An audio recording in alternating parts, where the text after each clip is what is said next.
Highways మన Pushpa 2 collection సంబంధించి వాళ్ళు చెప్పిన లెక్కలు నిజమా అబద్ధమా చూపండి అంటే ఇన్కమ్ ట్యాక్స్ అధికారులు వెళ్ళారు.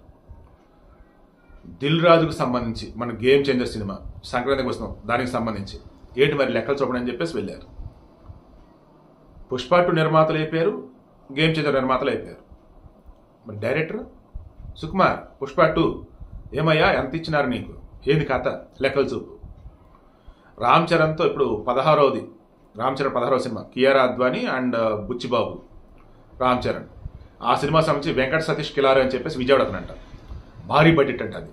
సో ఆ నిర్మాత ఇంటికి వెళ్ళారు. ట్విస్ట్ ఏంటంటే సుకుమారు రామ్ చరణ్ది సినిమా ఉందా, దానికి ప్రొడ్యూస్ కూడా ఇతనే అంట. సో ఆయన ఇంటికి వెళ్ళారు. తెలుగు సినీ ఇండస్ట్రీలో ఏ ఒక్కరిని వదిలిపెట్టల. ఎవరెవరైతే ఈ మధ్యకాలంలో భారీ బడ్జెట్ సినిమాలు తీశారో, ఎవరెవరైతే ఈ మధ్యకాలంలో మా cinema bumper hit super hit అని చెప్పేసి బయట చెప్పుకున్నారు, ఎవరెవరైతే పలానా సినిమాకి పనిచేశారు మస్తు పైసలు వచ్చావు ఆయనకి అని చెప్పేసి బయటకు టాక్ వచ్చిందో అందరి లెక్కలు వెళ్ళిన ఇన్కమ్ ట్యాక్స్ అధికారులు అందరి లెక్కలు తెలుస్తూనే ఉన్నారు. ఈ ఇన్కమ్ ట్యాక్స్ వాళ్ళు ఎలా ఉంటారు ఏంటి అనేది ఒక చిన్న వీడియో ఒకటి మన శివప్రసాద్ విస్ ఛానల్లో పెట్టున్నాను, డిస్క్రిప్షన్ ఇస్తాను చూడండి, చాలా బాగుంది అదైతే మాత్రం.